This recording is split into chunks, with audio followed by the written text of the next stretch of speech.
Good evening and welcome to the regular meeting of the Board of Education for Battle Creek Public Schools. Today is Monday, September 22nd. It is now 5:30 p.m. Will the secretary please call the roll? Kate Flores. Here. Ryan Hoagland Jackson. Here. Art McClinney. Here. Dr. Alicia Johnson. Here. Nathan Greatech. Here. Dr. Nicole Terry. Present. Charlie Fulbright. Here. As a reminder, tonight's meeting is being interpreted into Spanish thanks to our partners from Voces Battle Creek. To listen in Spanish, please refer to the description on our YouTube live stream for the link. To our board members and other speakers, please remember to speak clearly and not too quickly so that our interpreters are able to keep up. Thank you. I will now entertain a motion for the approval of the agenda. Fulbright, Yes, Trustee Greatyak? I move that we approve the agenda as presented. Support. It's been moved by Trustee Grajak, supported by Trustee Johnson. Any discussion? Hearing none, all in favor say yes. Yes. All opposed say no. Motion passes. It is now time for public comment. The BCPS Board of Education recognizes the value of public comment on educational issues and the importance of allowing members of the community to express themselves on district matters. We have two opportunities tonight on our agenda for public comment. The Board of Education requests you fill out a public participation form with contact information. As you come to the microphone, please state your name. Each statement made by a speaker shall be limited to a 3-minute duration. If the speaker represents a group, the person will be given 5 minutes to speak. BCPS Board of Education will listen, take comments and questions under advisement, and not respond at this time. Public commenters will direct all comments to the Board of Education and not to staff or other participants. Let's begin. We have two public comments tonight, and first is Ms. Patty Poole-Gray.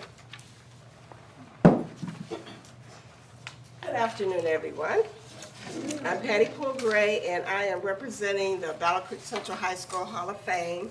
I am their new president, so you will see me around. You had flyers on your tables regarding the spaghetti dinner. The tickets are $15. The funds go toward the scholarship fundraiser. The meals are all takeout. The date is Tuesday, October 28th from 4:30 to 7:30. And one more thing for you. I need for you to mark your calendars for the Hall of Fame dinner. I'd like to see everyone there. Dr. Carter, we have new chairs. Dr. Fulbright, we have new chairs. It's going to be a nice event. And that's going to be Saturday, April 25th at Battle Creek Central High School Commons. And that's going to start at 5:30. So I hope to see you all there. And I'll be back. Thank you. Thank you. Next for public comment, we have Stephen Hoffman.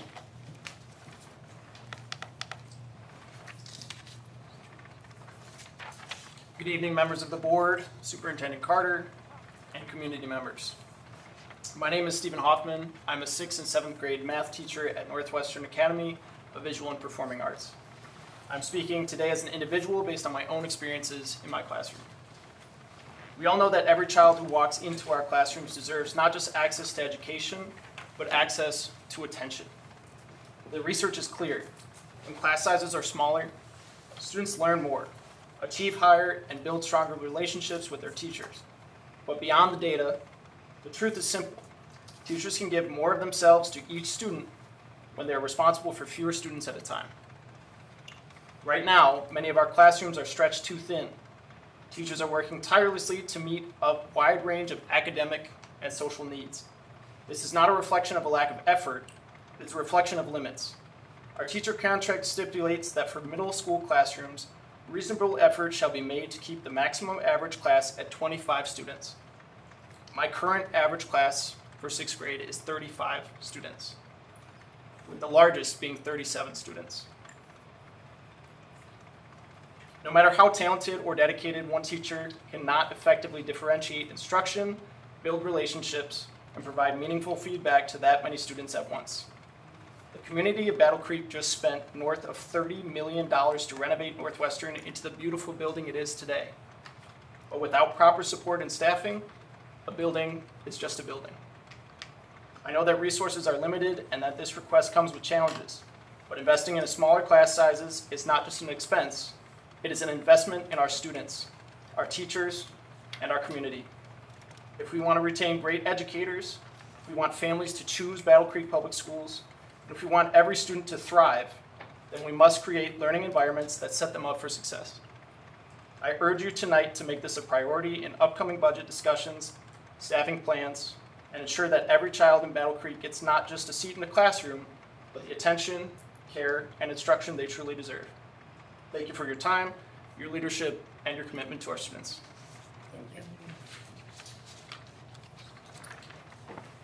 Okay, moving on to the consideration and approval of the consent agenda items. A, trust fund, written only. B, the minutes of the work session on August 11th, the regular meeting on August 25th. C, the bills for the month of August. D, the personnel changes in recognition of retirees. E, the membership report. And F, the finance report. I will entertain a motion. President Fulbright, Trustee Johnson? I move to approve the consent agenda as stated. Support. It's been moved by Trustee Johnson and supported by Trustee Perry. Any discussion? Hearing none, all in favor say yes. Yes. All opposed say no. Motion passes. Moving on to discussion. First on the agenda is the President's Coin. Some of you may be familiar with the challenge coin in military. It is a coin that is given from a high-ranking individual, usually a commander, to someone in the warfighter. Here at BCPS, we are adopting a similar coin, a new tradition called the President's Coin. This coin represents a person's affiliation to Battle Creek Public Schools, as well as their achievements, dedication, and service within our district. This coin is given to an individual only from the President of the Board of Education, and each month the President will have the opportunity to give a President's Coin to someone. It can be anyone in the district, to include admin staff, teachers, parapros, lunch workers, bus drivers, secretaries, anyone.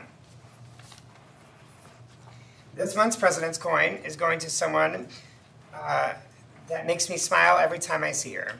I have had the privilege of working with her as a board member not only here in Battle Creek Public Schools, but also at the Garden of Dreams Child Care. I have seen her in action for over 10 years, developing our children at their youngest of ages to be wonderful people. Her love for children is really unmatched. She always thinks of new ways and better ways to do things, and is devoted to the children here at Battle Creek Public Schools. She builds lasting relationships with everyone she interacts with, from children to the parents and guardians to her colleagues. She is also a graduate of BCPS and chose to come back here to teach, and then went through the Aspiring Leadership Program here at BCPS to get her latest degree. I am thrilled to not only work alongside her as a colleague again, but as a friend. It is my honor to present the President's Coin for the month of September to Ms. Tricia Grayjack.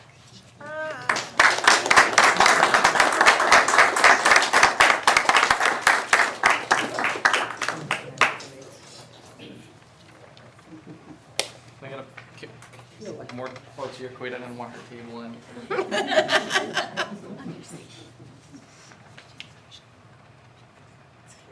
Thank you. Congratulations.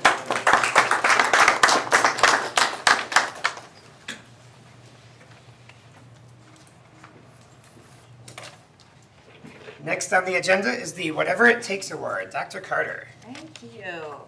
I'm pleased to present this month's award recipients. As a reminder, the Whatever It Takes Award is an exciting new initiative designed to honor the extraordinary efforts and contributions made by individuals within our school district.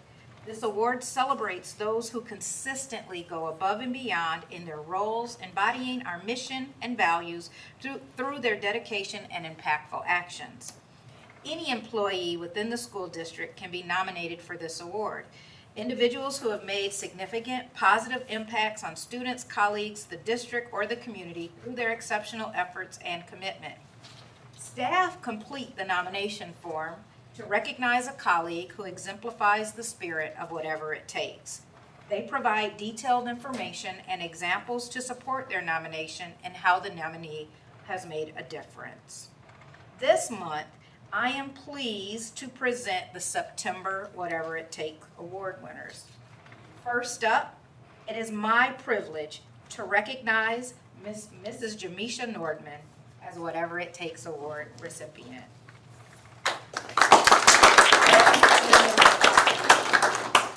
Although she has just started out in her role as an assistant principal at Springfield Middle School, she has truly hit the ground running and made an immediate impact on both students and staff.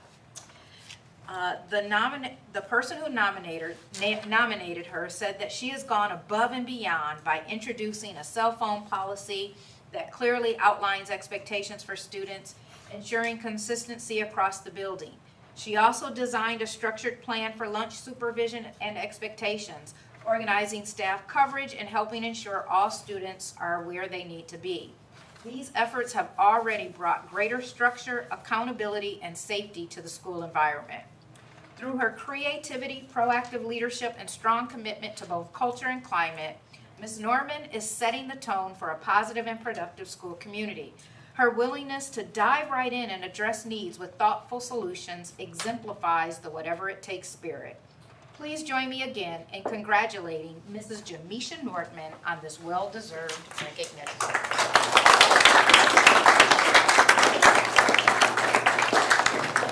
Want to be in the picture? Knocking it out the park. Congratulations.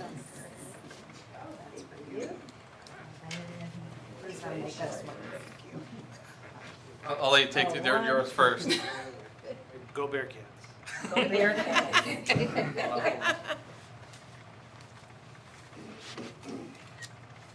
Thank you.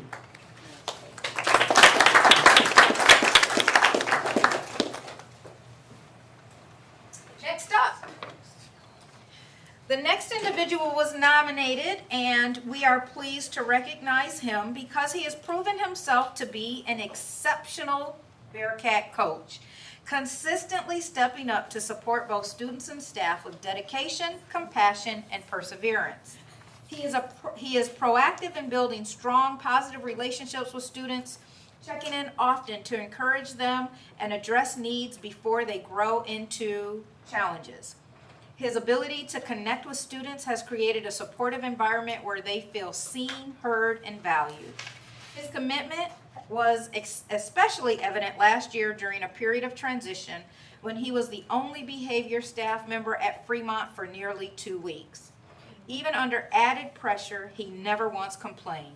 Instead, he continued to be just as dependable, responsive, and hardworking as ever, showing his resilience and his devotion to students' well-being.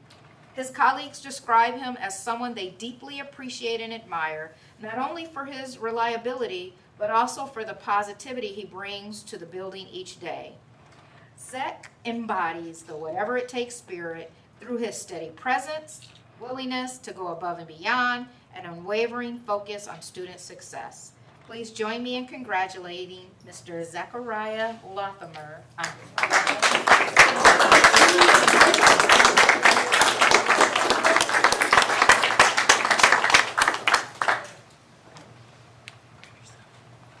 Congratulations. Thank you for showing up and showing out for kids.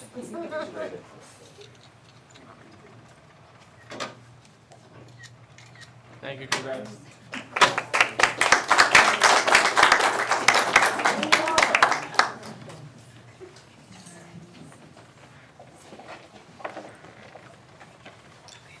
And is Kathy here?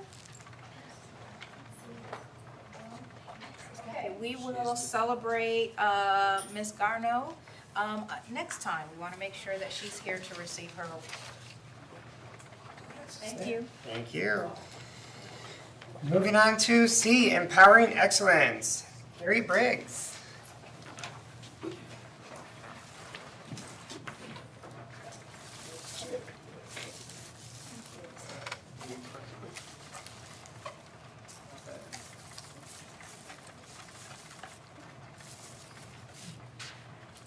Good evening. Thank you. I'm Carrie Briggs. I'm the Bearcat Advantage Program Coordinator, and I'm here to share some exciting updates with the Bearcat Advantage as we move into our third cohort of students joining their colleges and universities this fall. But first, I don't think you need to hear from me. You need to hear from our students. Hi, my name is Marilyn. I'm a student here at Buren St University. I'm a nursing major. I'm currently at the library to study for physiology, which I'm going to use the subject one day to become a nurse practitioner in pediatrics. My name is Noah Nichols. I go to the University of Olivet, and my major is insurance and risk management. My name is Tristan Jackson. I'm currently a sophomore at the University of Michigan, studying at the Business School of Ross, BBA, currently going into marketing and advertising.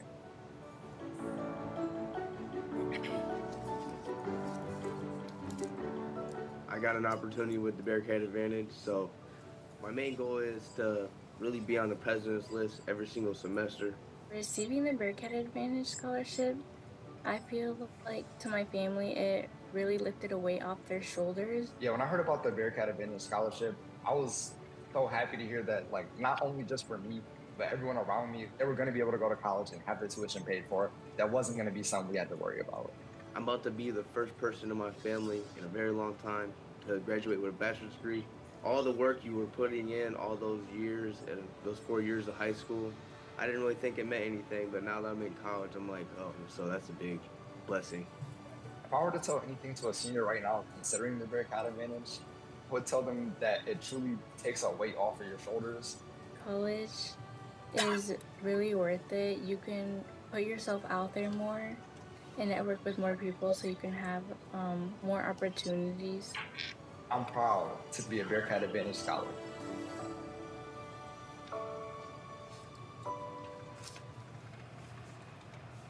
All right, so you can see why in my 24, going on 25 years of Battle Creek Public Schools, this is my favorite job I've ever had, right? So the Bearcat Advantage, as you know, is a historic scholarship exclusively available to Bearcat graduates, starting with the class of 2023.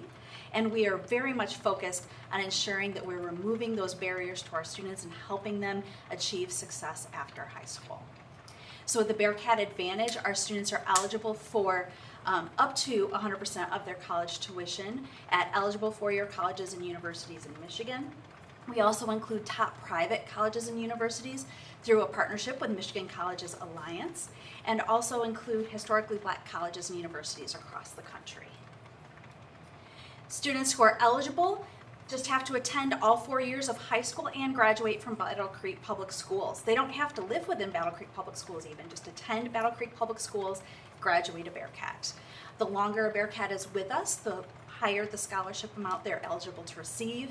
And eligible Bearcats have up to 6 years after graduation to use their scholarships. We wanted to make sure our students have the opportunity to take the path that is best fit for them.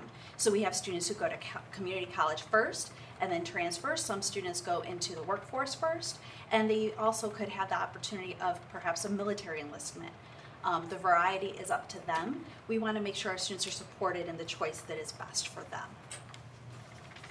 We currently have Bearcat Advantage scholars at 22 colleges and universities across the country, including Michigan Publics, Michigan Private Schools, and HBCUs.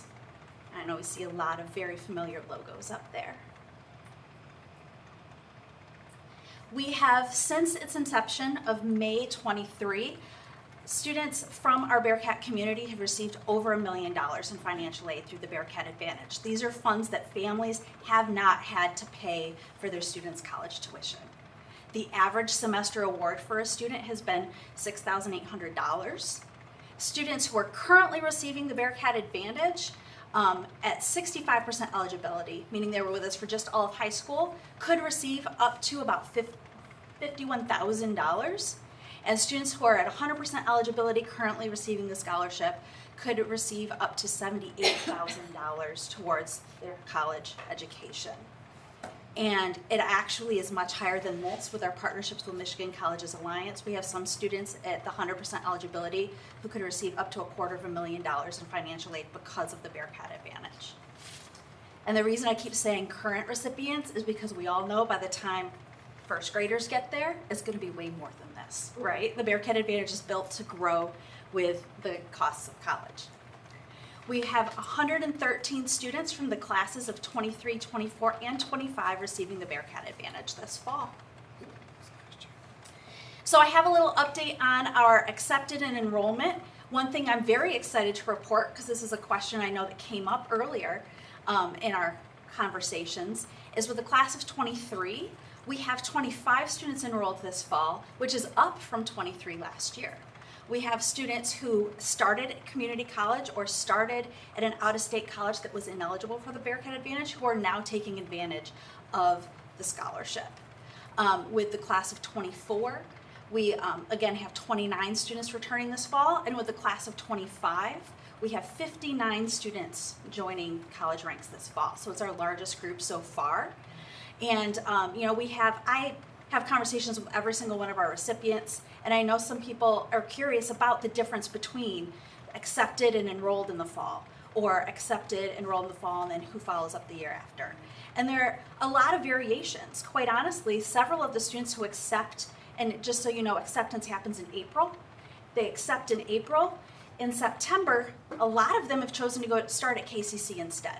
So over the summer, students start really getting into the financial costs. They start getting their first bill for college and things like that.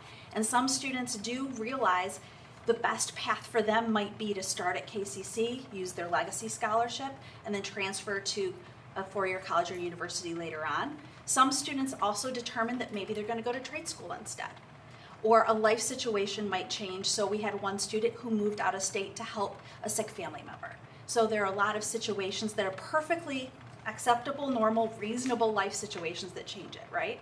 Our goal is for our students to be able to feel supported and be supported in following the path that's right for them. We also have been very much focused on increasing college access and success. So this year I was very, very excited to be able to share that I am no longer alone. We now have a Bearcat Advantage College Advisor. So the Bearcat Advantage now has a program of 2 staff members, which is very exciting. And this allows us to provide a lot of additional support for our students. So we are supporting coaching conversations with our current college students. We're also providing additional supports to help our students who are currently in high school as they make their college decisions. But this is really helps to free up some time to make sure that I'm providing some coaching support as we also develop the college advisor's capacity to provide coaching support to students while they're in school, building connections to the resources on their campuses. Right, so those are the best situated people to support our students on their own campuses, and we help make sure our students are accessing those supports, accessing their college advisors on campus, tutoring, and those other resources available to them. And this is incredibly important with the high percentage of our students who are first generation, so helping to bridge that gap for our students. We also have an incredible partnership with intrusive advising available at Grand Valley State University for our Bearcats. That's one of our largest cohorts of students. At Grand Valley, our students meet with their advisors at least once a week. They have regular study sessions every week. I talked to a student the other day who said they go to 6 hours a week of study sessions with their GVSU advisors. And they really provide a lot of on-campus, I call it intrusive advising support. So if students aren't getting back to the advisors go find the students. A lot of times on college campuses, there are a ton of resources available to students who seek them out. Our college advisors at GVSU provide a lot of support in really reaching out to our students, checking in on them if they haven't heard from them, helping connect them proactively. We also have secured partnerships ensuring up to 100% college tuition at top Michigan private colleges, even above and beyond the cost that the Bearcat Advantage covers. And we also have been working as a team with the Central High School staff to help ensure that all of our seniors are receiving one-on-one post-secondary advising meetings, providing even more college exploration and financial aid workshops, senior family meetings. Last year we had 1, this year we have 4 scheduled to help make sure our seniors and their families are guided throughout the year, and increased FAFSA completion rates.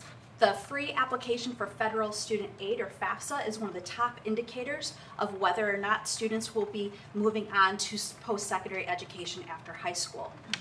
And Mr. Fulbright, I know you especially will appreciate this grid, or this graph, but since the inception of the Bearcat Advantage, we are happy to share that we have had a 32.03% increase in our FAFSA completion, which makes us the highest in the county this year with our class of 25. We beat Lakeview, we beat Marshall, all of our friends. I'm just saying. Shade. It's nothing but love, sir. Nothing but love. So I am very, very excited. And this was a lot of work. So over and above this, and I want to give also props to our neighbors at Lakeview and Marshall. All three of our districts, you'll see, are significantly higher than both the national and state average for FAFSA completion. So Calhoun County has been putting in the work to build college access for students, because this is the main, like the FAFSA is basically the main source of all financial aid for college students. Many scholarships use this as their basis of their application, and the higher percentage of students who complete it, we know that means the higher percentage of students who are looking to post-secondary education. And I'm just saying, 32.03% increase in 2 years, we're pretty excited about that. And I am most excited, though, about these smiling faces. So I've been working on getting some more of them. Our Bearcats are very busy, but we have a lot of our Bearcats sending us back to school selfies as they've gone on to their post-secondary education. We have our friends up at Grand Valley. I love the smiling faces from Albion. And then we have some of our, we have 2 students up at Michigan Technological University sending us, some lab pictures and things back. We also had some of our students in the top middle picture. They came and joined us during professional development as we returned to school and spoke with our counselors 612 about their experiences going to college and transitioning from Battle Creek Public Schools to college life. So it was really exciting to hear straight from our students about their experiences. Let's skip over Michigan State. Yes. We sure did. We did. Although we did have Sparty in the picture. So there you go. There you go. So we do have a fully updated website with battlecreekpublicschools.org/BearcatAdvantage. We hope to keep everybody up to date on, but I'm also available at any time if anybody has any questions, or if there are any questions now. Go ahead. Not any questions. Congratulations, that's well presented. And you've heard me say in the past and others that if we want our students and future students to come to Battle Creek Public Schools, it needs to be those faces and those voices that speak up. So I hope to hear those faces and those voices interrupt my social media as we are viewing when we look at things on our phone. That's what I was talking about. So good job. Thank you, sir. Any other comments? Questions? My comment would be, I like the big jump we had. So it was new in 23, 24, they're still filling it out, but it looks like 25, it was a significant increase of students that took advantage of it. And it's also good to see that we're tracking them and still keeping up with them, supporting them. So I'm glad it's not just that we're throwing money at you, good luck, Godspeed, but we're like really following through with the hypercare and making sure they're successful. Absolutely. Any of our students will tell you there is no way they can avoid me once they graduate and go on to college. So, yeah. I would share, this is really exciting to hear. I loved seeing some of these numbers. Thank you also, for a really dynamic presentation as McClaney says, bringing in the voices, as well, and the stories, as well as the data. It's really compelling and for the district and our community. Not for now, but at some point I would love on the data slide, and perhaps this is very fresh because I've been working on data for a program that I work with, that I look at similar numbers. I would love to see what the, of the accepted, like what's the rate, what's the number, what's the eligibility pool, how many of our graduating that then are applying to be part of it, to see sort of how the pipeline develops. At some point, see those numbers as well, but mostly it's really exciting, so thank you for sharing. I'll agree that's really exciting numbers, a lot of points of pride. Seeing that rocket ship increase in the FAFSA and better than Wilson County, it's always great to see. It's like, hey, for all the negative press BCPS tends to get, that's a great indicator right there. It's a great rebuttal. And the whole program in general, the way it's structured is it's really well done. I've had the pleasure of speaking to people, different districts in the state, including like Kalamazoo, of course. The Promise is very famous now. But when I said, oh, but did you know that we also sponsor kids that go to HBCUs nationwide? It was like, what? Like, they had no idea. So like these little things I think are almost like hidden gems of our program that really make it like a step above what you see in other places. It's exciting.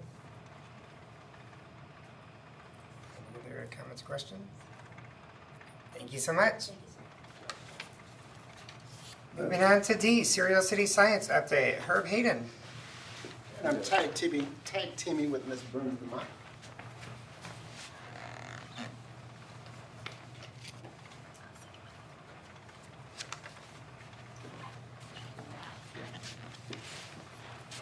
Good evening, everyone. Herb and I want to have a conversation about what's happening with Serial City Science this year. I put this trend analysis together to show their revenues and expenses and their fund balance for the last 5 years. You can see by the trend there that during the COVID years, of course, things were down. Expenses pretty much were the same. Then after COVID, revenues jumped up a little bit, but now with the current financial status with districts, they just don't have the funds to buy the school kits that they used to buy. We are looking at the operating losses. Those are in red. You can see that they've had a continuous operating loss for the last 5 years. And again, it's mostly due to the districts not doing the school kits like they used to. We have increase in salaries and benefits for the employees, and also there's an increase in utilities as well. So all of those things play a factor in what's happening with the Serial City fund balance.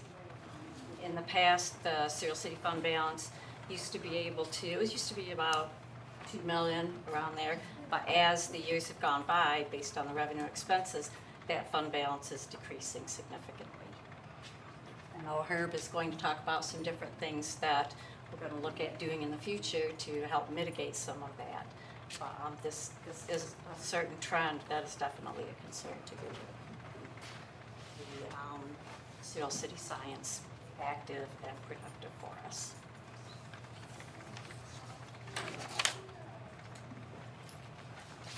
And there's the reasons that we have there. Do you have anything? Yeah. Okay. Good. Take a look here. All right, in your board packet, there were the information about the board review about what was happening with the curriculum. So if you guys have a chance to review it, I'll entertain questions, but then I'll also let you know what it is that we're looking to kind of stem the tide and turn the boat if at all possible. Okay? As you notice again, the attached presentation just lets you know that we are having a challenge. Most districts are not looking into the science kits as they are with numeracy and literacy as everything else. Albeit we try to connect the tenants and say, if they go ahead and do the reading and they do the math with our science kits, we can help them because we do have the core curriculum, Common Core standards tied into our curriculum.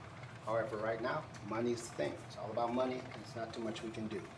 As Brenda mentioned, it's the declining in the sales kits and the increase in our expenses.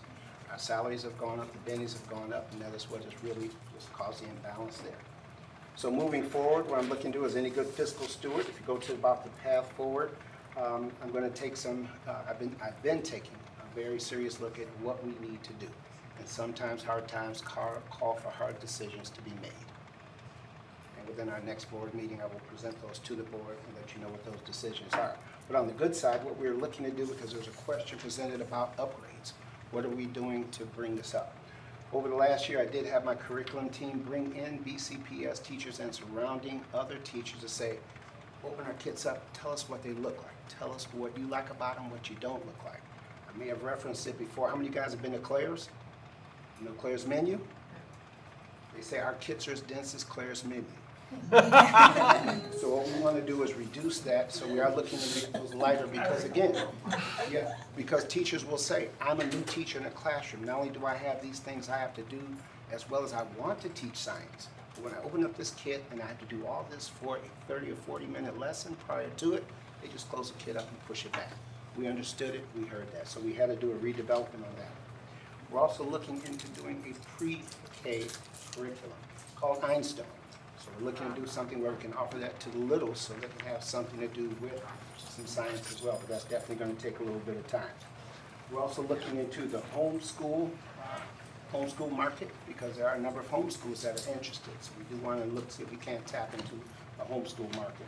As I mentioned about the curriculum rewrite that we're doing, but the other one I want to tap into is our print shop. Did I mention our print shop? Did I mention our print shop? Currently, we've just contracted with a neighboring school district that is Purple, and we are printing all of their open source math curriculum for their 6th, 7th, and 8th grade. And that was something that came to us that we may be able to have an inroad, so we've been eliciting other districts that are interested. Textbooks aren't what they used to be. So now if you give us an open source, we can print something similar. When you see that Bearcat Hall of Fame book, we printed those up for 6th, 7th, and 8th grade for that Purple district. And that did come in with a nice chunk of change, so we're actually looking at saying, what else can we do for other districts? So we're looking to have that tap. As I mentioned, our print shop is doing pretty well. It's a solid production print shop. As I toss it back out there to you, I can't advertise, but I can market. So if you have any other things that you want to do, please do. But that is where we're looking to do to generate more revenue, as well as I said, I'll have to come back. I will be coming back with some expense cutting. Any questions? Thank you for sharing, and I guess number one, that's great that you're getting feedback, actively, proactively trying to get feedback on the kits to be able to see what to improve. And I'm glad to hear, these are tough things and tough decisions, and it sounds like you're looking at it from the multiple angles. Both how can we increase revenues and what do we need to, right size. Have you looked, are there in other subjects, I know this is a science, science and a science focus. Is there any opportunity, any other market room in other areas or subjects, that it could explore? Or is it, science is our thing and we're staying in that realm? So to your point, Kate, and thank you. Kate is our thing, but as I mentioned, we do try to reach that tenant to the ELA and again to the other curriculums and facets. We try. But again, this is a tough one. We also found in our evaluation that the predecessor who wrote it on a very high level. So students are already challenging, are being literacy challenged, then this is not going to help them. So that's why we had to do the whole curriculum rewrite and just reduce it just a little bit, with hoping that people will be able to open up and say, okay, I can teach this and my kids will receive it as it's being taught. Any other questions or comments? I have a question related to the print shop. Are we reaching out to local businesses as well? And then I know you have flyers before, so we can recirculate those. I sure can. Yeah, we've done some work with Goodwill and a couple others, but we'll make sure we will. Thank you. Recirculate meaning give me some. Perfect. I'll get that. Great. All right. Great. Thank you. Thank you. All right, moving on to E, MASB delegate and alternate. So as you know, the annual leadership conference for MASB is in October, the 23rd, and that weekend. And we have to have a delegate and an alternate. You do get educational credits for being a delegate, but what that role means is when we have the delegate assembly, there's one delegate from every school district in our state. And they go through the resolutions and bylaws, and we vote on any changes, not the whole thing, but just any changes that may come up. And this delegate is the voting delegate for our district. So we need to decide a delegate and an alternate. Anyone really craving to be it? It's an interesting experience, I'll add that. Last year, dealing with people with education, I guess, or not education, but there was a lot of work. And it was quite interesting, so I do recommend if you've not done it before, try it out. Very interesting time. I would always recommend that you try that out. It is interesting. You'd be surprised at some of the things they make, where it is. So, who's all going to the ALC this year? Yes. Virtual this year. Okay. So, what about you two, the two newbies? And Anything you'd be willing to? Okay. Like dying to, but I'll do it. Would you like to be the alternate? Sure. Awesome. Okay, we have it. Ryan will be our delegate, and Kate will be our alternate. Will you guys be, is it Thursday? It is Thursday now. Oh yeah, will you be there Thursday? Thursday night. Yeah. An alternate basically means if something happens and he's not able to represent, I step in. Yes. Correct. Thanks for right for a second. Thank you both. Next is F, the NSBA conference. Before we move on. Yes. And we can make sure we discuss, they give it usually ahead of time, the topics, and we didn't do last year, I don't think we'll talk through that, but maybe we should make sure we put that on, maybe the first agenda for October, the work session. Yep. To look through that, and then so you guys are comfortable with what the proposals are and what will be discussed. Yep. Otherwise you may be caught off guard. I think they have to release 7 months before. Yeah, I think it's like as soon as our meeting is over, Kawita will have to ship it to say who our people are, so then they can get the documents. Right. So yes, great, thank you for that. Moving on to F, the National School Board Association Conference. So this year it is April 10th, 11th, and 12th. It's a Friday, Saturday, Sunday. It is in San Antonio, Texas. Last year, myself, Trustee Grayjack, and Trustee Johnson went. It was Atlanta. Almost forgot where it was. So this year, we're open to 2 more individuals. Last year, I only went because MASB paid for me because I was one of their people. So we have 2 people. Is anyone? I mean, if you want to check your calendars, but maybe check and get back for our next meeting because we have time. Registration just now opened. So again, that's April 10th, 11th, and 12th. And if we only have 2 people interested, then those 2 people can go. But if we have more than 2, then we'll talk about it and discuss that. Any questions on that? If you want, you can go to their website. It's just nsba.org. You'll find the 2026 annual conference to give a list of what's happening. Okay. Perfect. I had a really great time at it, and if you haven't gone yet, definitely consider it. Yep. Very educational. Absolutely. All right, moving on to G, district goals. Dr. Carter. Thank you. Yes. Figure out how to work. Make sure it's on, that's usually the first. Right. Every time she forgets to turn it on. All right, well, good evening, everyone. Today is the launch, or kind of just another launch of our strategic plan to center us on the work that we're going to be doing this year. And so as a part of that,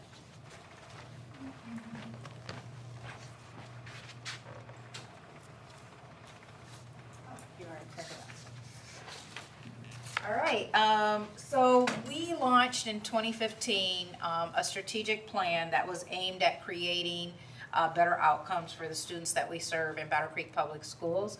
And it was anchored on enrollment, test scores, graduation rates, and literacy. Specifically then underwritten by or supported by a $51 million grant from the W.K. Kellogg Foundation. The grant was there for us to help implement 6 goals to greatness and create a roadmap to stabilize the district and begin a new chapter of opportunity. So if we think about this, the way I'm situating this is that phase 1 was the 6 goals for greatness. Because while we have some points of pride, we still have significant areas of opportunity. And it really defined, as I looked at the data, that this is the perfect point that we needed a new strategic plan. Because the first strategic plan got us here, but those same goals are not going to get us to the next level. So what did we accomplish in the first phase? Well, under that first phase, we were able to mitigate the 1,000 student loss. And so at that time, we brought in the Ignatovich enrollment report, and they said if you do nothing, you're going to be down 1,000 students by 2025, which would equate to about a $9.5 million reduction in revenue. So to counter that, we launched Fremont International Academy, BC STEM Innovation Center, and the Battle Creek High School Career Academies. And please stop me at any point for questions along the way. Right? So in doing so, we were able to beat our projections. And what you notice here is that we were projected to be at 2,570, and we in 24-25 were at 3,704. But again, when I look at this chart, I see that if we continued on, we would begin to see the enrollment decline again. And so 2025 is the perfect opportunity to reset with new goals and strategies in order to continue to make progress and not begin to see the outward migration start again. And so this data shows that it's necessary for us to adjust. You will also see that in this there's a new enrollment projection. And so the first line going down to 25-26 is the original enrollment projection. Then we adjusted in 24-25, we had a new one done because of the work that has already been created. And so now you will see what the new projection is saying we will do. It adjusted for the work that's being done. But again, if you do nothing, you will start to see enrollment decline again, especially based on birth rates not being at the level that they were. So this is not just about outmigration, this is also about birth rates in Calhoun County. Question, Kim. Yes. Can you tell me a little bit more about how the projections again are calculated? So they look at historical data, they look at the enrollment of surrounding districts, and they take into account birth rate in Calhoun County. Dr. Cheeks, am I missing anything around enrollment? That's exactly what they look at. Okay, so there's a contractor that we use that. Yes. So the original contract was the Fred Ignatovich service. Now we are a Michigan Alliance member, and so they do them for free for us. And so the Michigan Alliance Association did this last one.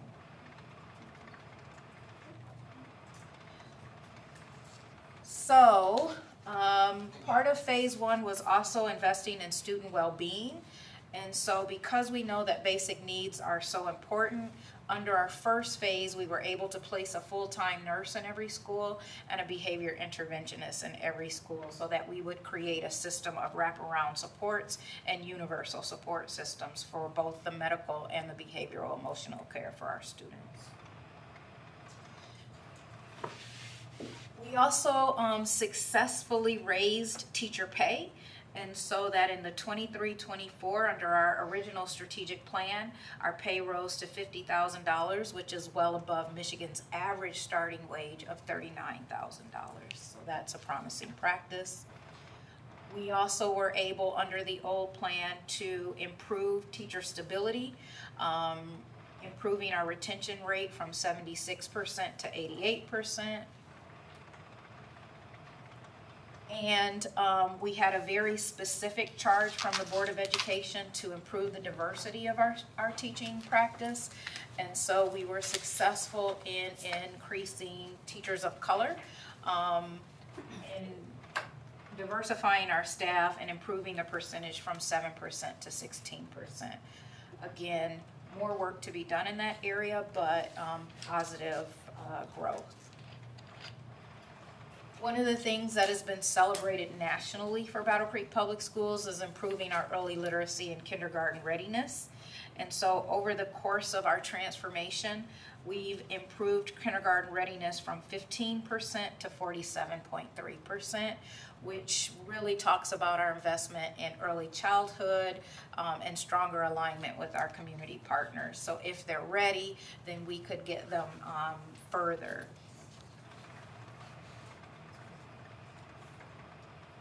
question, sorry, that popped in my mind. Around that is a great increase. How is Dudley, do you see that factoring into increasing this? Because that, what you're referring to is like the program that they have before. GSRP? Yeah. Preschool? Do we think that that's gonna?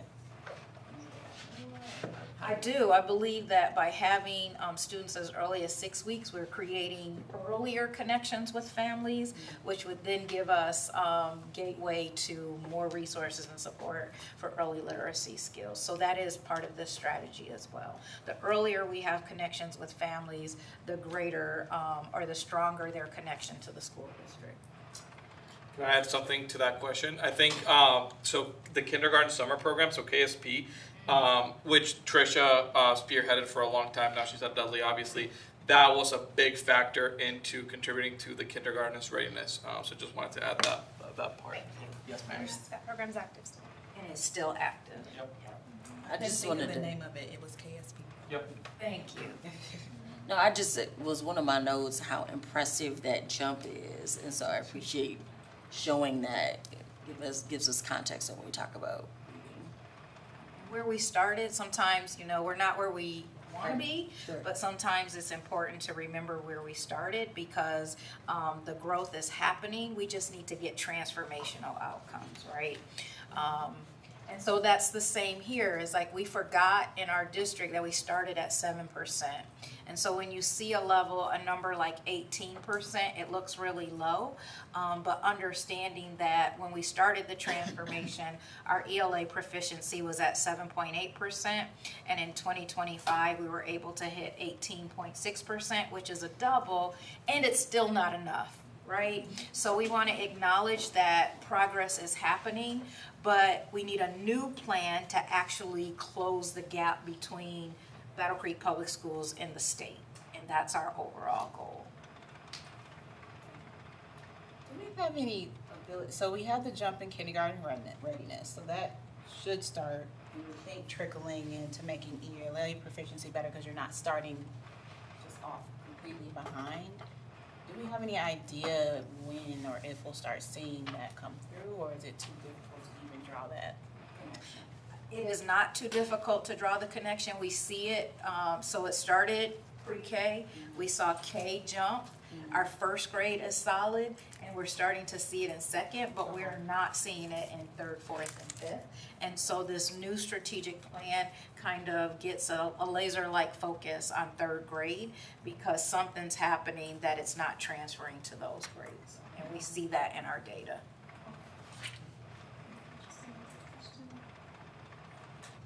So what we learned as a district leadership team is the plan we had worked for that early group, but the plan we had is not catching, especially our middle schools.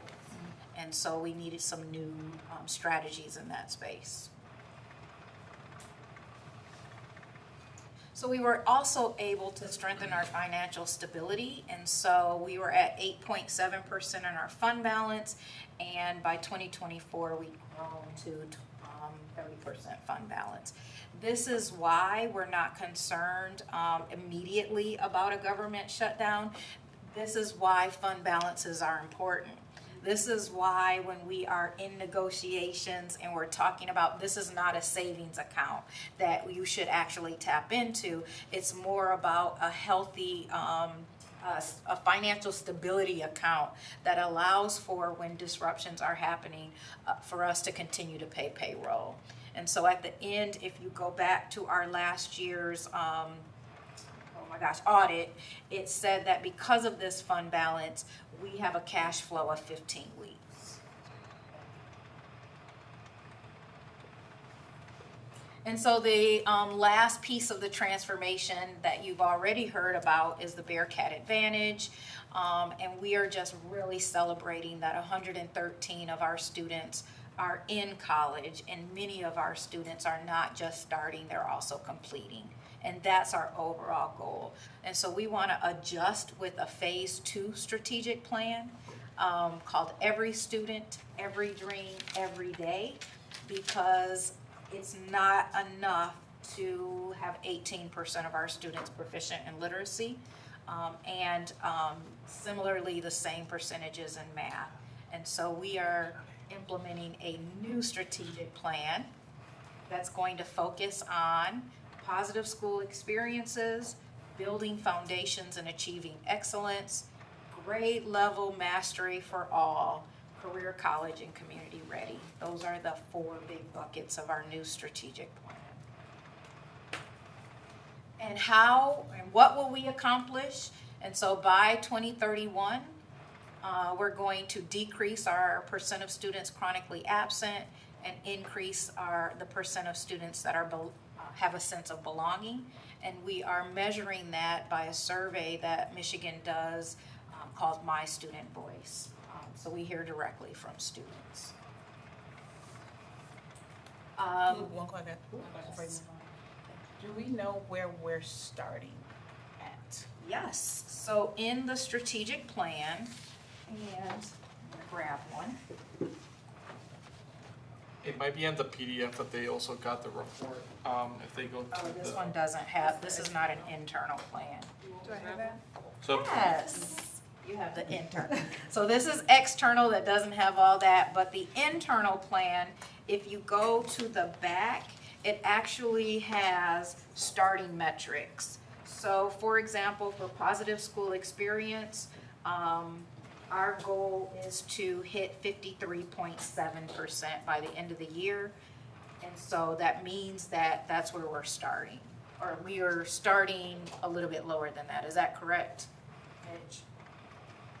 So the end of year goal for 2025 is for us to hit 53.7. Baseline. That is the baseline. Yeah, so that was 24, So we're 25. at 53. and it's page 8 in your board report that you got. Yeah. So, but thank you for that question. So the baselines are the 2025 numbers in all of these, and then there are very specific goals that we have to hit along the way. So we're at 84% for the Correct. Okay, I got it. I didn't know what that number meant, so that helps. Good. So the same as we move into building foundations and achieving excellence, we want to increase the percent of students proficient. We want to hit 80%. So in order to do that, to the point that Trustee Perry just made, then we're currently at 47.9%. You're not going to get to 80% by next year. And so we have very specific and intentional metrics along the way that will help us get to that 80% by 2031. And that was a charge from the board that we are happy to now have very specific targets in our strategic plan. For math, same 80%. We also want to look at No, it's because one is like third and like primary, and then the second one's middle. I was confused too. So all grade levels, No, and I was confused 80% making it. proficient, yes. So a couple questions. Yeah. So with the NWEA testing, how does that work for students with IEPs? So they have accommodations and adjustments to the goals that they will meet. So this would be your non-IEP students without those accommodations hitting these goals. Gotcha. And then just a broader question about the proficiency targets. And what made me realize, have this thought was, I was helping my son with his homework, and I'm like, they're doing this already at this age. So my question is, do the proficiency targets move year to year, right? So as the curriculum and different things change, do they say, now your expectation for proficiency is here? You get what I mean? Like, does that change and increase as over time? Different, what's expected, I guess, to determine what makes you proficient? I'm trying to figure out the best way to answer that. Go ahead. So you wanted to. Are you talking about like the NWEA test, for example? Yes. Yeah. So what, however they identify the target. Yeah. So just like for position visits, when you see the second percentile in height and weight, it's the same thing. So it's normed. Right. 10.1 million students in NWEA's cohort group. Every, I want to say 5 to 6 years, they release a new set of norm charts and say these typical student within our norm group at this grade level at this time of year in this subject scores blah. So does it change? Yes, it changes as you Based on season the and grade. groups of that Right. And your grade level expectations get harder, right? So, and the test is adaptive, so it continues to adapt as students move forward. Now, another point of information is because of our relationship with researchers, we've been able to know exactly what you need to hit on NWEA in order to be proficient on M-STEP. So there's alignment. So students who hit 60%, who are 60 in the 60th percentile or higher, are likely to be proficient on the M-STEP as well. So that's why we look at that as an indicator. So if you're below the 60th percentile, that's a trigger for us to do more in interventions so that you can be proficient on the state assessment. So how does it, it's so many assessments. So we got NWEA, we got STAR on here, HMH. Like, are we just saying the NWEA is a standard, and are the kids taking all of these different? So STAR is progress monitoring. So that provides just-in-time information if you're actually making growth. It's like the real-time information. NWEA happens 3 times a year, and based on the state, that's called your benchmark, is to understand whether or not your curriculum is actually working. That's what that tells us. And if it's not, you have to make some adjustments between that and the next benchmark. And if we could not take the M-STEP, but we don't know which ways. Yeah, it just seems like the kids be taking A lot of test tests. week every week. Yes. My children. And they do. Being dramatic. So, yeah. But that, thank you for explaining that. It's more of a statistical question. So the benchmarking, is it diverse? I mean, like, are we comparing ourselves considering the other variables? Because sometimes when you have a large population, what you consider normal or average, right? And so I'm curious about how diverse is, and I know that's like way bigger than where we are, but it does make me curious about our, not ability to reach the target, but So I would say, so here's how I answer that, because I do have educators who think, but all kids should be able to hit the target because it's normed. It's normed across like populations across the entire United States. So if their kids can hit it, ours can too, right? It's a normed assessment. So our goal is to figure out what in our strategy needs to create the opportunity for kids to hit that mark. If you ask me that about M-STEP, I have a different opinion about that one, but that's state mandated. But I do have confidence in the NWEA as an indicator of whether or not our strategies are working. Anybody from the team want to add in? I'm like, no, you did good. Okay. Can I ask a question about the chart? Because I see here there's external metrics and internal metrics. And am I just reading it wrong? That because I don't see the NWEA, like where the annual ones I see. So grade level mastery for all, NWEA. Yeah, the targets. I was a little over near on the reading. Because these are each like the star, this, that. But where's the actual NWEA one? Does that make sense? Yes, it does. We can, because this is our internal metrics, we included everything, in the internal metric column and beyond. We can absolutely give you the metrics for all the main goals. Yep. Got it. Awesome. Yep, we can do that. And then career, college, and community ready is really speaking to 9, 10, 11, 12. So it's our high school goals, and we want to increase the percent of 9th grade students who are on track. There's a lot of research around the importance and significance of 9th grade, and so we're really honing in on 9th grade. going back to a question that was asked about why we've got good starting points, what we're seeing as our area of opportunities, 3, 6, and 9. So, and if you think about it, those are the transition grades. So 3, 6, and 9 will become a really significant target of the work that we're doing over the next couple of years. Can I go back to belonging, the question I had, I'm sorry. How are we measuring, because it says one of the goals, belonging or positive school experiences, belonging, attendance, and safe learning environment. Is the safe learning environment measured in the belonging survey, or is it, how are we measuring that? What's the metric for that one? I think that's part of my student voice, if I'm not mistaken, all of that is. Okay. Is that correct, Mitch? Part of the There's survey. 3 domains, and belonging is one of the domains.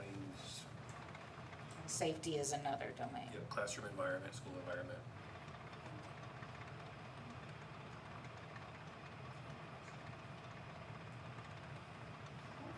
Belonging one's starting with a higher 84%, that's high to start. It's our baseline, so keep it there, keep moving.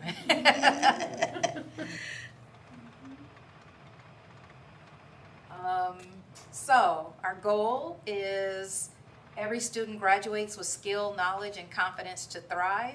Our priorities moving into the second phase are to accelerate literacy and numeracy, close our learning gaps, and deliver rigorous, relevant instruction. And our clear expectation is that progress must not only continue, but accelerate. Acceleration is the goal of phase 2. We want to strengthen attendance and engagement. So attendance is really, really big. We can't educate you if you're not here. Partnerships and work with families and community organizations to address the barriers. We've been doing that, but we'll continue to expand that. And then we've heard from our kids about expanding extracurricular opportunities to help students connect to school life. So. What do you mean by that? They want to have better variety? Yeah, so they want additional clubs, offerings. Not everybody wants to play tennis was a specific one. And they said not everybody wants to play football, you know, those kinds of things. And I love that the kids are really, really honest. And I'm gonna be transparent about saying not all of this is done in year 1, right? And so we'll look at this and begin to work on these over the next few years of the strategic plan. We want to make sure that we're investing in talent development.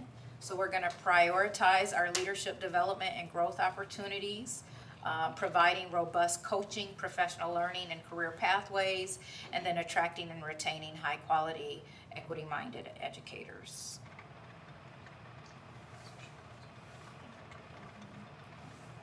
Going backwards.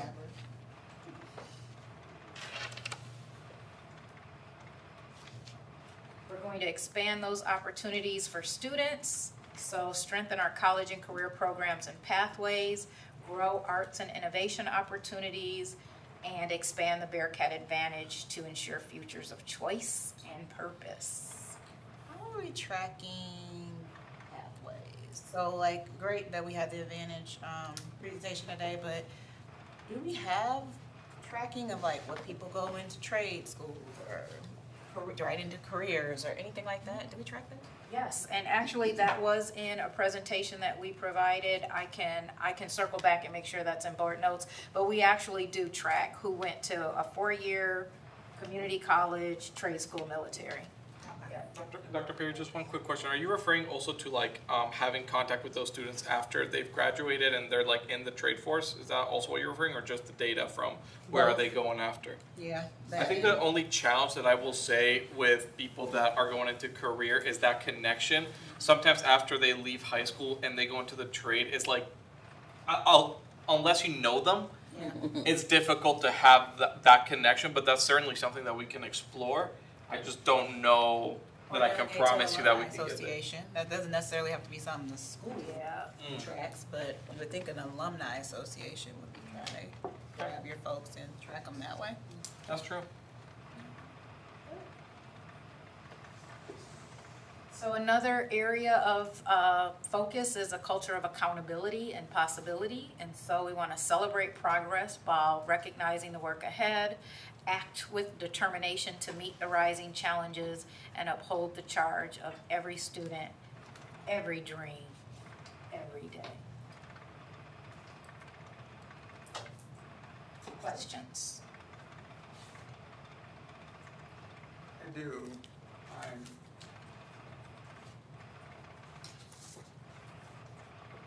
trying to think how to put this.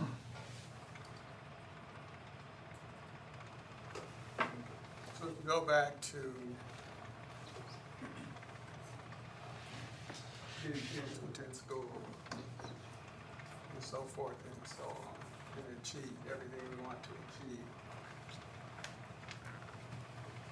I'm thinking about a conversation that I had outside here, and then a conversation I had with some other leaders of different school districts, is to get where we want to go. Students, their behaviors, where does that fit in? Because they obviously are not, students, kids, however you want to call it, are not getting what they need at home, and some of those behaviors that they're bringing into school, which is interfering with learning. So it's falling on the school, which I don't think is fair, but it is. So how do we include that?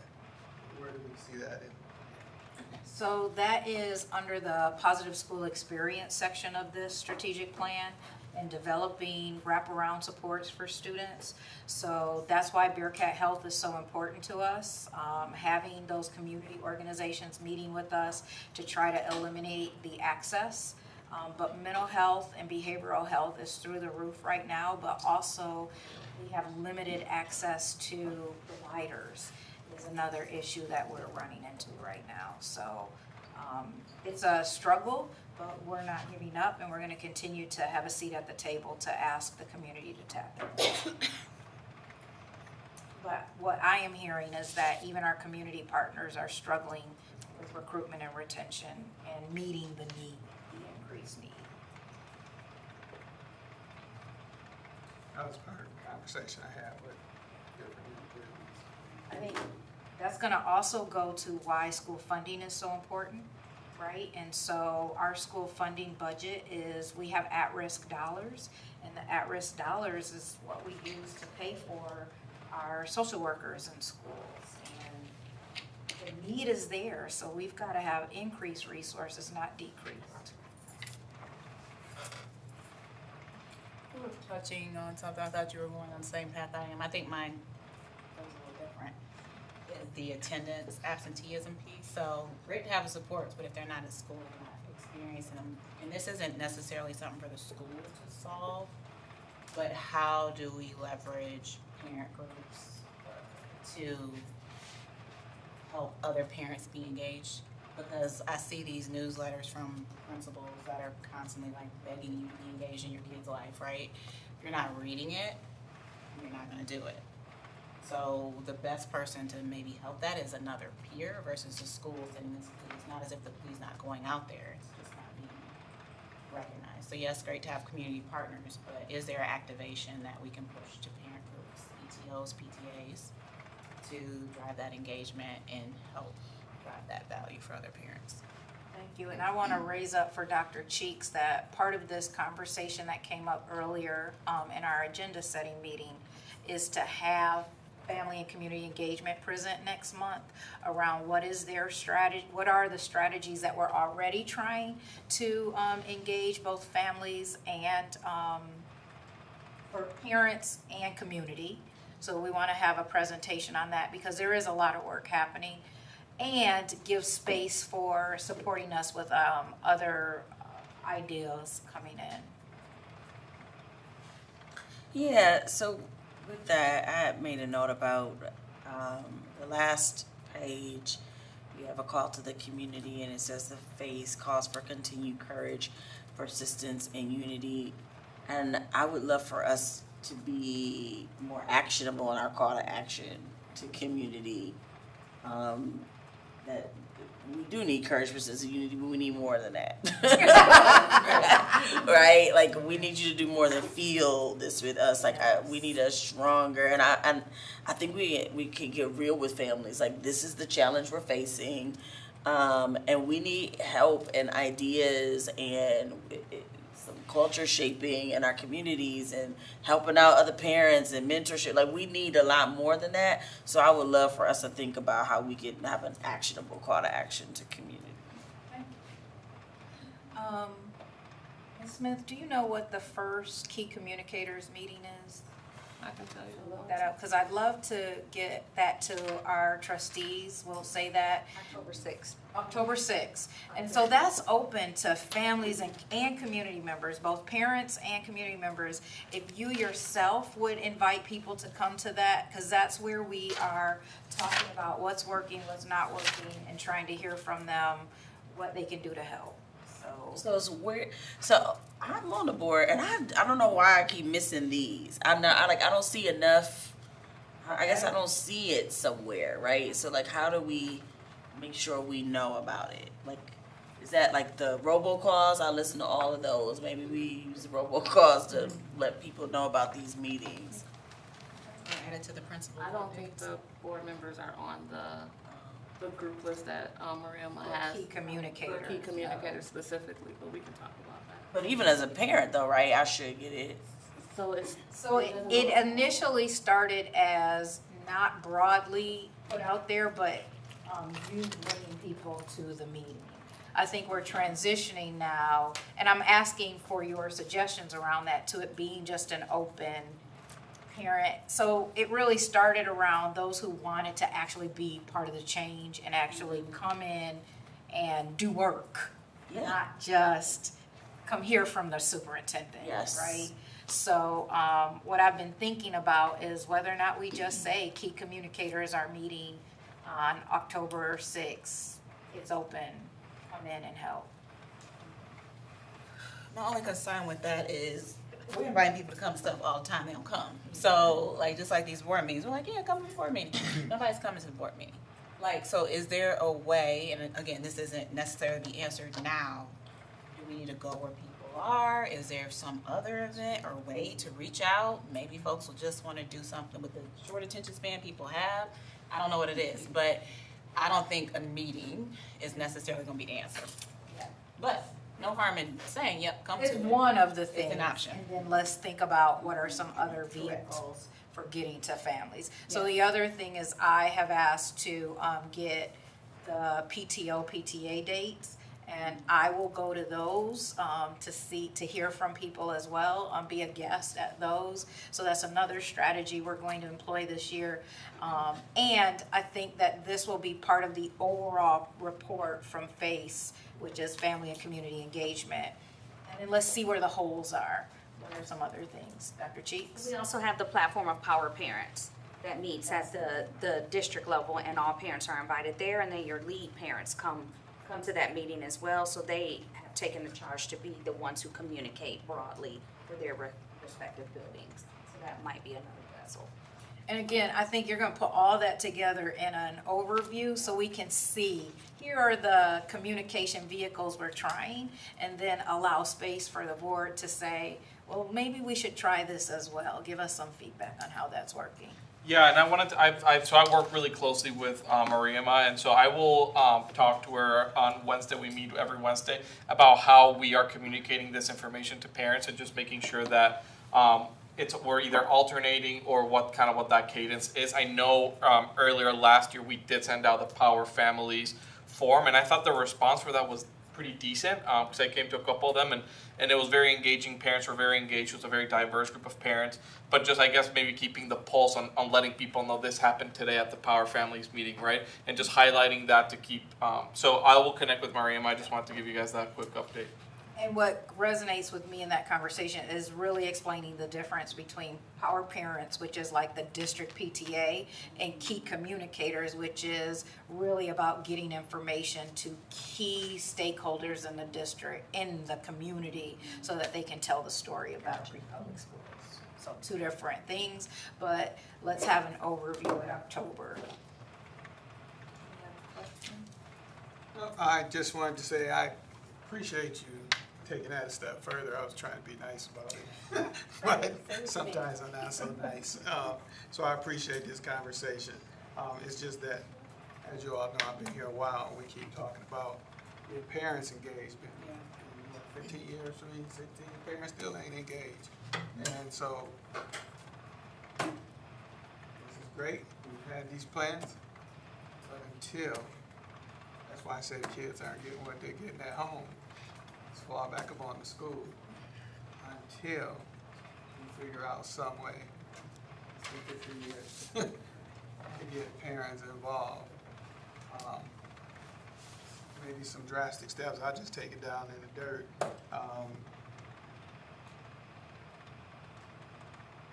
I hate to say this, but it might fall back to the behaviors and responsibilities of kids, such as, I'll just say, you fight, you're gonna get in the game. You fight, you're gonna go to the dance.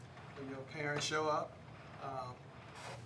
when we take their name and then you invite them to the meeting and you can't, then they don't show up. There needs to be some follow-up on that. Because you'll be back here next week asking again, why ain't your kid in the game? So, I'm just saying, taking it down based on some conversations that I've had. I want to see this. We've come a long ways. We got a lot further to go. And there are things taking place outside of our control, which is going to hinder possibly. We can talk about it next time, I know, but if I don't say it now, I'll forget. So yes, we've been asking for parents to be involved for a long time, and they don't show up to these meetings. But I don't think it's because of disengagement, and I say that because when I go to anything at my son's school, and it's whatever, it's packed. Ain't nowhere to park, we up and down the street, and I know that's not every school. So parents are showing up, they're just not showing up where we want them to show up in this case. So I'm wondering if we studied that, right? Like we get conferences at our school is packed. The concerts, it's packed, right? So I'm wondering if it feels like another meeting, and if we could maybe play around with what we're asking families to do for them to determine whether or not it's worth it for them to show up. So at the beginning of the concert, the principal talks about attendance, Exactly. right? And then you get to hear your kids sing. So I think, to your point, we've got to, and to Trustee Perry's point, we got to go where they are, because they're not going to come here. And I think that is part of what we're trying to really create and think about, and do this in a different way. So we hear you. I have a couple of questions, and the one is just a basic because I'm new. So coming into this, I would love to better understand how this plan, the new plan, was developed. Yeah, a lot of. I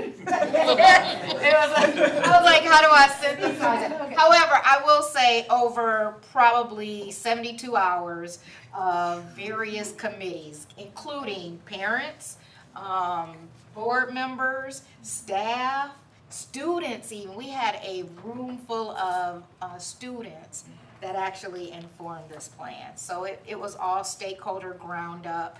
I think that's one thing we can be proud of. The reason we all kind of giggle because it was a lot of hours of stakeholder engagement. So, and that's how we came up to this. We used a vendor. It was a third party that did it. Well, that's what makes a strong plan. You're here long enough, you'll get your chance. So we can be proud of the fact that all levels of voices are included in how we develop this plan. So, good question though. We still have PTSD. And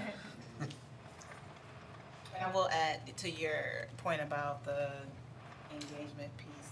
I do like for the homecoming dance, they have like requirements around students' ability to go. Like if you're failing, I think you can't go.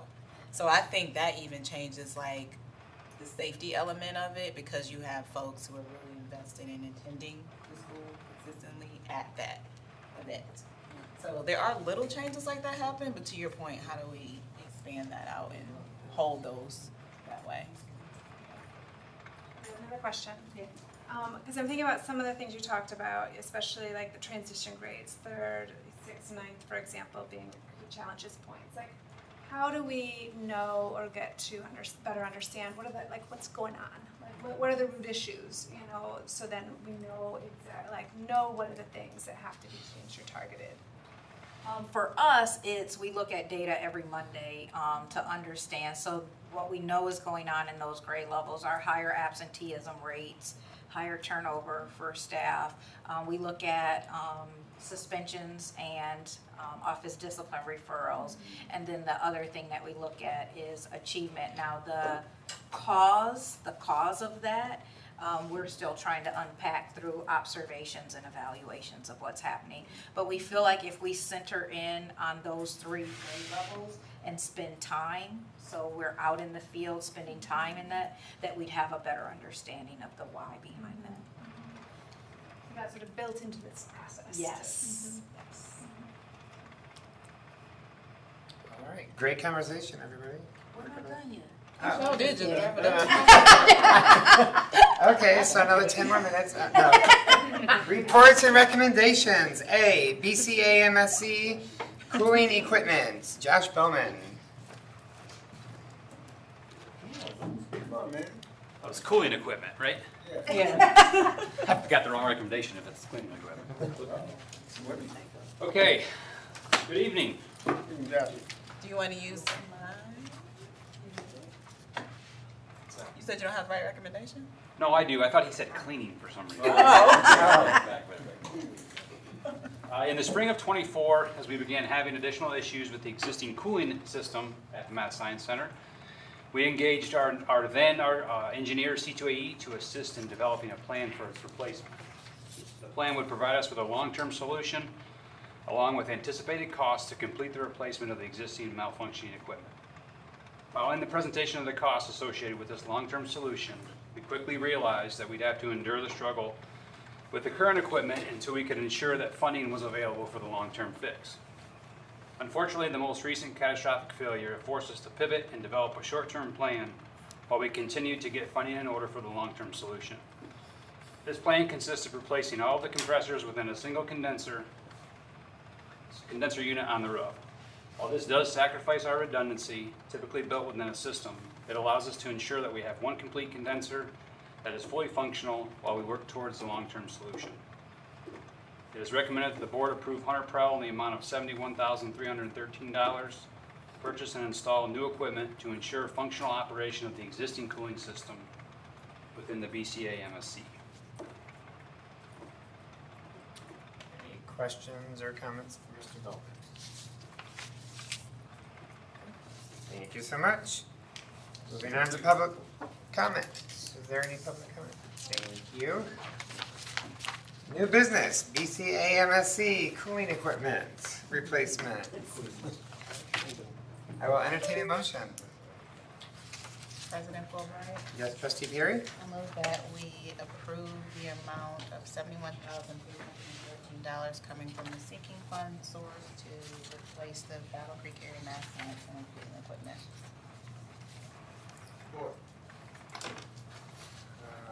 It's been moved by Trustee Perry. Sorry, Art, you missed it. I heard it. Trustee Hoagland Jackson first. Is the support? Any discussion? Hearing none, all in favor say yes. Yes. Yes. All opposed say no. Motion passes. Moving on to B, school funding resolution. Dr. Carter. Yes, I just want to tee this up by saying school districts across Michigan have significant uncertainty around school budgets because there has not been a state-adopted budget. The state is required by law to adopt an annual budget no later than June 30th. And while we can feel comfortable in the fact that we have cash flow that will allow us to make sure that our schools are not interrupted, so I want to make sure that our families know that if on October 1st there is not a budget, Battle Creek Public Schools will continue to provide services for children and families without interruption. And so we do expect to see students in school on time. And while we're not really concerned about the October 1st deadline today, we are definitely concerned about what's included in this budget. We have adopted and created a budget that is based on wishes and hopes for what's possible. We don't know today whether or not our current budget is accurate. We don't know today whether or not we can sustainably fund all of the programs that we have in practice. We have just done a best guess, and it is not fair to our employees or our families to not have an adopted budget that really provides what's needed for schools.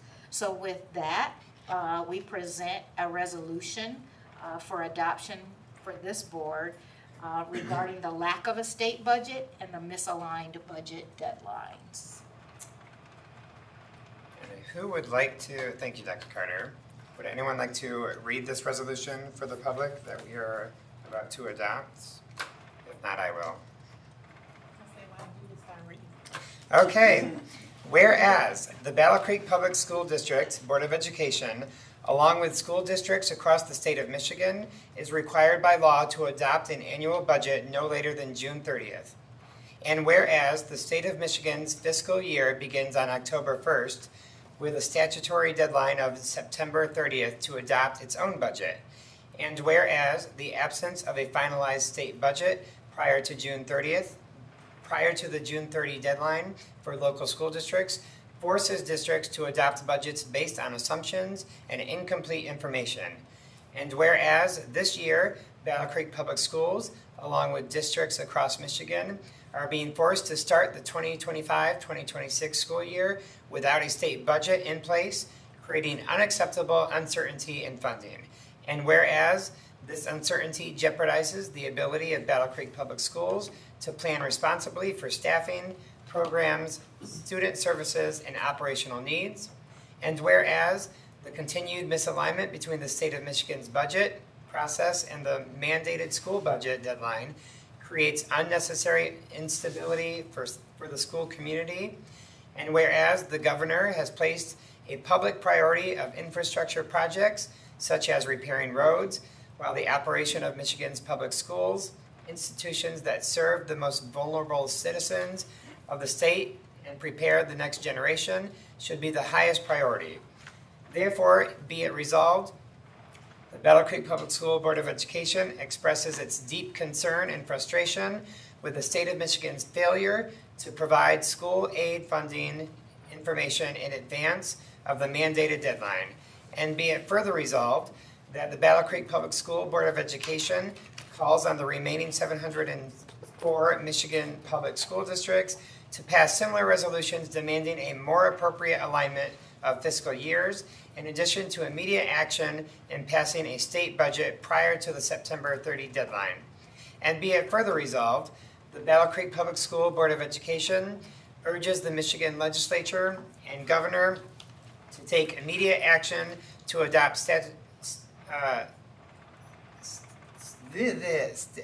what is that? Statutory. Thank you. Statutory requirement for the school aid budget to be finalized and enhanced no longer than June 1st of each year.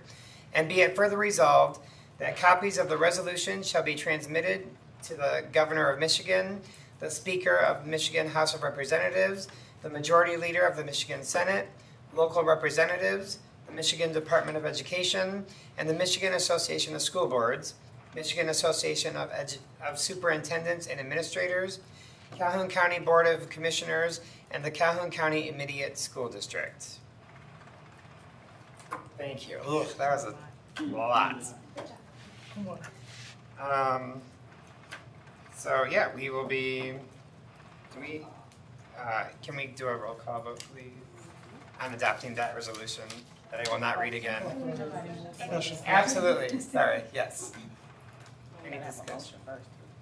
Oh yeah. You just don't throw off. I'll entertain a motion.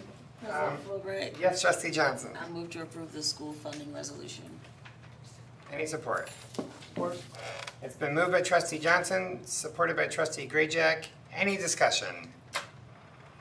I have a question. I was wondering, Dr. Carter, in terms of the language and where it comes from, my understanding is this came through the CISD, is that correct? Well, I went back to my email, and this was emailed from Harper Creek Superintendent to all of the surrounding districts to use as a template. I saw this, the president of Lakeview posted this on Facebook maybe last week, and so that's where I first saw this language. And one thing that I didn't realize until this came through in our packet was that there was one difference made, it appears, between Harper Creek's and Lakeview's, and it is the paragraph that is, whereas the governor has placed a public priority on infrastructure projects such as repairing roads, while the operation of Michigan's public schools, institutions that serve the most vulnerable citizens of the state and prepare the next generation, should be the highest priority. It appears that that provision was included in Harper Creek's, but not in Lakeview's approved version of this resolution. And so I wanted to bring that to discussion, for the group. I don't have the background at all in terms of what discussions Lakeview had and, why they chose to remove it. I personally, I'm in general am very much in support of this resolution, and I think, again, the overall purpose of, and the urgency around budgets and the timeliness. I feel personally less comfortable with, having a statement that's around what the governor's political priorities should be. And so I personally would recommend removing that. That's interesting, because that stuck out to me too. And I was like, that seems random to throw that in there. It doesn't flow with the rest of the resolution, so I think that was just unnecessary extra language and doesn't help what we're trying to push forward if we're trying to actually encourage, like, just a neutral encouragement to pass a budget. I agree with you. That's okay. Sorry. Go ahead. No, I'm good. That stuck out to me as well. I wouldn't feel comfortable voting for this resolution with that language. It's antagonistic. And I don't think it's an either or. Like, it makes it seem like there's an either or choice between repairing our civil infrastructure and our education infrastructure. I don't.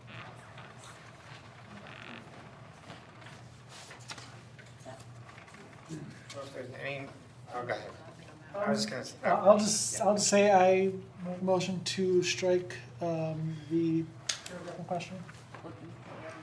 So we have to vote on the current one first. So if it does fail, we can make a new motion. I thought we could amend it. I guess it's fine. Robert's rules, I know are. Okay, I thought you could amend it on the floor, but maybe not. And you did as well, but yeah, so you can amend So, okay. So, it's been this practice here that we voted. Last time we had class with MASP, there was some confusion. And then there was, well, we do what's best practice that we here. So that's why we vote and then we vote it down and then reintroduce it. So, this is correct, but it was the best practices that we have been doing. That's what's the answer to my question. But I just wanted to comment on the resolution. I saw this too. And I was actually wondering because we have, I was going to come to you because you guys all meet. And even though we're submitting this resolution, I thought it would have been more powerful because you always ask, our president, what could we do as all four districts and we sent it out as one. I thought it would, yes, that's what I thought. As we keep meeting and to be more powerful, this would have been one of those situations where we could have spoke as one district.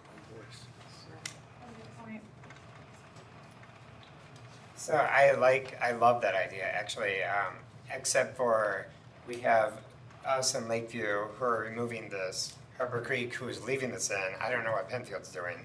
That might, I mean, it's worth the talk, but the discussion, but I understand why they put it in there. I happen to be on the other end of most people here. As far as the priorities, I thought the statement made a point. kind of getting into the political ramifications right there, but for as important as this budget is, we do have some, we're putting other priorities over education.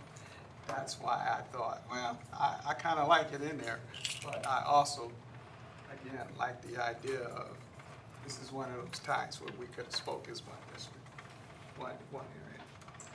I would just add context, so thank you for the discussion, because sometimes in the absence of the discussion, you don't understand. I only paid attention to should be the highest priority, but now that I hear the rest of it, I'm like, oh yeah, that is a little divisive, so I can live with that. I also just want to put in the room that I know where this comes from. I agree that it should be stricken, and I want as a board us to understand that right now the funding recommendations have no new revenue.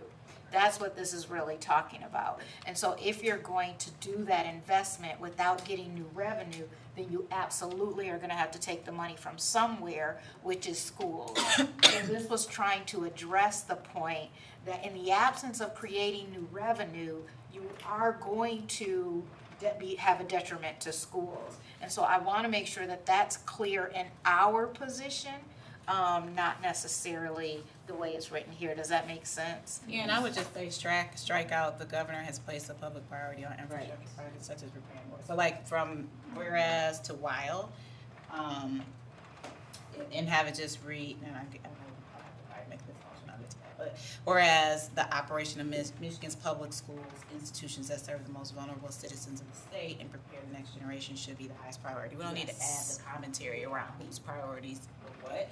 Right. We just need to make the point, this needs to be the highest priority. Correct. I support that. I agree.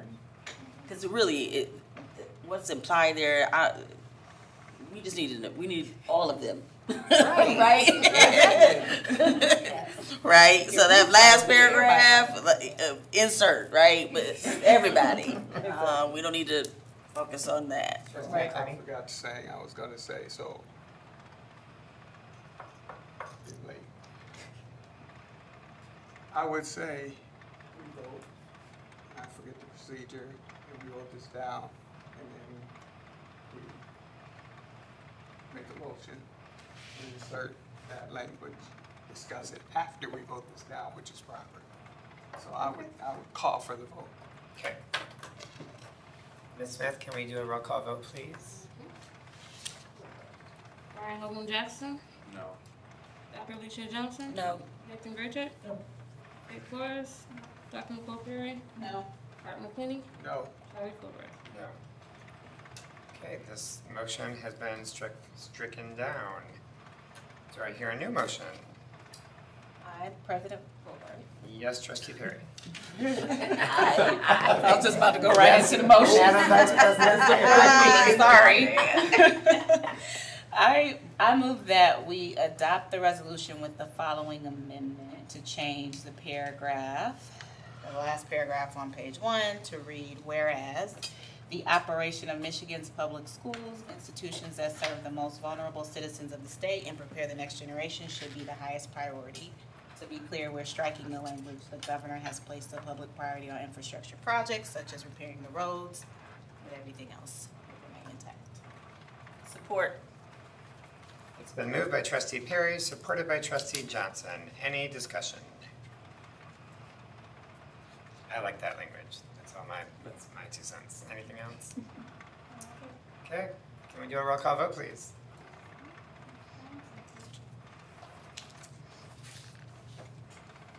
Nathan Gerchuk, Yes. Art McClinney, Yes. Dr. Nicole Perry, Yes. Brian Hogan Jackson, Kate Flores, Dr. Alicia Johnson, Yes. Charlie Fulbright. Yes. Motion passes. Moving on to C, I will entertain a motion for the approval of the MASB delegate, Trustee Hoagland Jackson, and the alternate, Trustee Flores. President. Fulbright. Yes, Trustee McClinney. I enjoy this part. Make the motion to consider to approve our trustees for the MASB delegate and alternate at the conference, which I will be glad to sit back and watch. Support. It's been moved by trustee McClenny, supported by trustee Perry. Any discussion? The only thing I'll say is this, once Kawita submits your guys' names, you should get something, and then we'll add to the agenda at our next work session. We're talking our discussion on. I would just add this for you to have patience. Because speak to some of the others if you want to know what we're laughing about. Some of us have experienced, and I'm not kidding when I say we spent an hour on is. Is. We did. And sometimes people introduce motions and everyone gets sort of heated. So just to give you some background, we're not trying to scare you. I just want you to know the reality. I'm scared. And we'll be there too. And we'll be there. We'll be there just in the audience. Well, I appreciate having the discussion ahead of time. That's why I'm happy to be an alternate, but that's why I did not jump in. I'm like, I already knew, and I'm already getting the feel of everything, so. Okay. All in favor say, oh wait, do we have a, yeah, you support it. All in favor say yes? Yes. All opposed say no.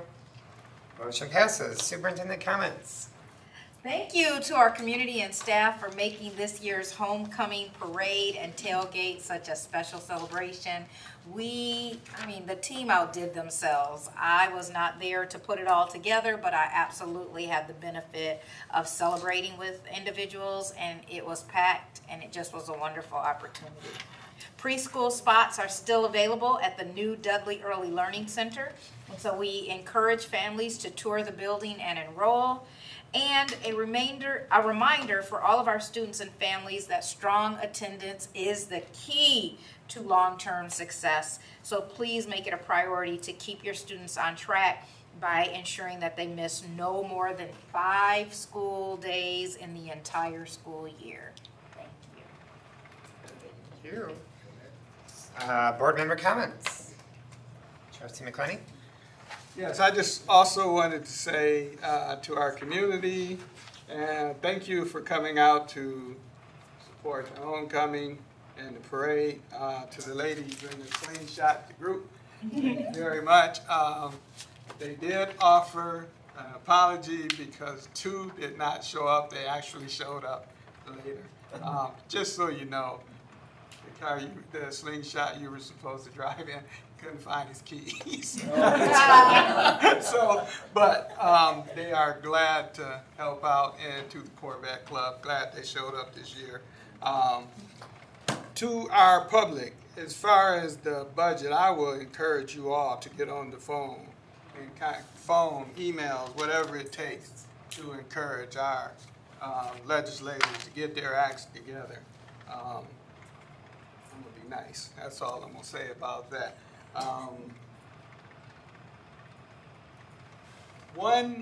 As you all know, when I'm in the parade, I usually go live, and I wanted you to know this. And I got a lot of feedback. Actually, I got several calls wondering why we don't put up those type of videos in real time. It was very encouraging. So I promised the audience out there who's paying attention, and they are listening, that I would relay that. I thought we were, but I wasn't sure, so I'm just relaying that right now. Can I ask you a question? Are you referring to like live streaming the parade per se? Yes. We had several people following my live feed, and where's this on the Battle Creek site? Live, so I said I would pass that along. Idea. Noted, and it shouldn't be super hard to do. We just gotta get someone in the parade with a phone and put it straight from BCPS. So noted, and we'll make that change immediately.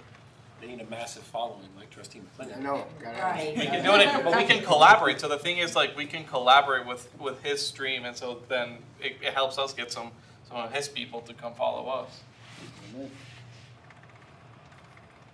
Anyone else? I missed out on the slingshot. I was bummed. But I was still, enjoying and participating in Battle Creek Public public schools activities. There was a middle school soccer game at the exact same time. And so that was fun as well. And, you know, mostly I want to say thank you to all of you, to Dr. Carter, to President Fulbright. I feel like I've, you know, had a really warm welcome and have been really impressed with all of the support and all the information and really, you know, solid, you know, orientation. And so it's a pleasure to be here, and I'm looking forward to work with all of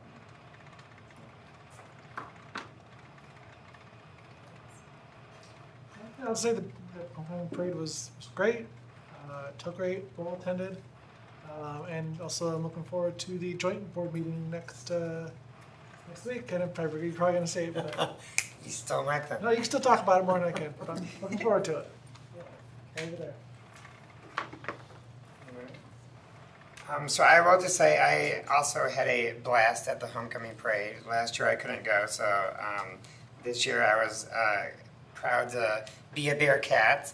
And I got to walk with Dudley, and I heard many people say that Dudley's float was phenomenal. It was over the top, amazing, fabulous. So that was great. And then also, again, as Trustee Graychick said, next Monday, this is open to the public. We encourage the community from all 4 districts.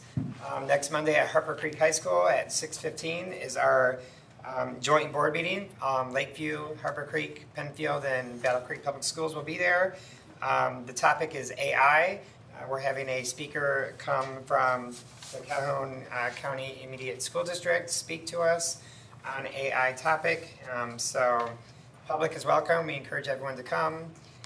And I think that's all I got. So great things are happening in Battle Creek Public Schools. Meeting adjourned.